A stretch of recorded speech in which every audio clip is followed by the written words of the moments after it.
Well, welcome to a moment of hope on this Motivating Monday. My name is Bridget Floyd with Developing Hope Ministries.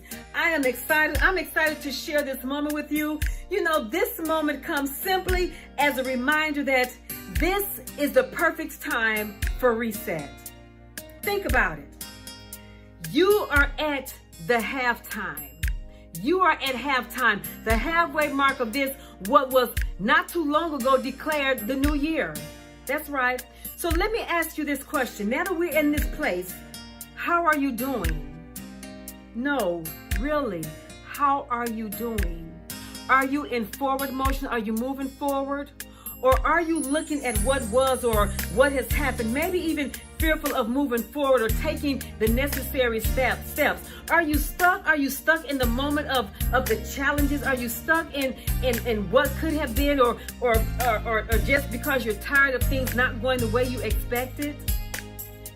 How are you doing? Let me say this to you. It's halftime, the perfect time for reset. You see, what you cannot allow, what I cannot allow to happen, we cannot allow life to sideline us.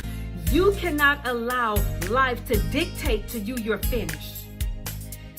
My sisters and my brothers, this is the time for reset. It's time for you to have audacious faith. That's right. That faith that says no matter what. That faith that says I am willing to take the risk. That faith that says I am willing to take the necessary steps. I am willing to take the bold steps to get me to the finish line. Yes, setbacks and all, I'm willing to take the step. Think about this. Let's talk for a moment. Think about in the Bible, the book of Matthew, where the disciples were out on the boat and the storm came and, they weren't able to control the boat the way they were. But here's the thing. They looked out on the water and they saw what they thought was a ghost. The Bible says they were afraid. Matter of fact, one translation says they were terrified. So they all were afraid, right? But then this, God said, do not be afraid, do not worry, right? So they were afraid, but they all heard the same thing. They all heard God say, don't be afraid. But it was only one of them that said, God, it is you, command me to come. And with that command, Peter did what? He took a bold step. Peter took a bold step and stepped out of the boat and stepped onto the water. Peter is the only one that walked on water. He's the only one of those disciples that took that bold step, and we know that he walked on water. However, the moment that Peter stepped out of bounds, right? The moment that Peter allowed the circumstances around him, the wind and all that stuff, the moment he allowed that to prevail, the moment he stopped trusting, what happened? Peter began to sink. In football, I'm reminded that the moment the player steps out of bounds, the play stops. The game continues, but the play stops. Let me ask you this again. How are you doing? Are you still in the game? Are you still playing?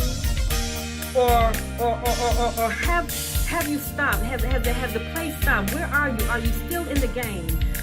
Are you sinking?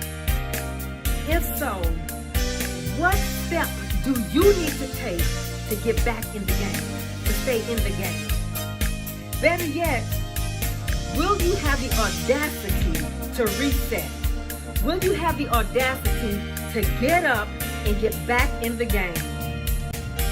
My sisters and brothers, do not allow life to dictate your finish. Do not allow life to sideline you.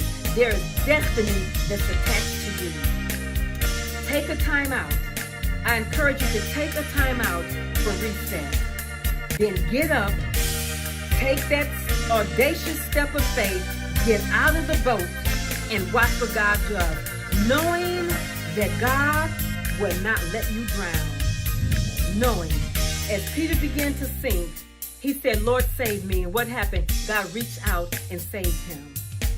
That's the audacious faith that we have to step out knowing that God is not going to let you drown. And then, my brothers and sisters, no matter what it looks like, no matter what it feels like, no matter what you may have to endure along the way to get to the finish line, remember this, that there is always hope. there is always hope in Jesus Christ.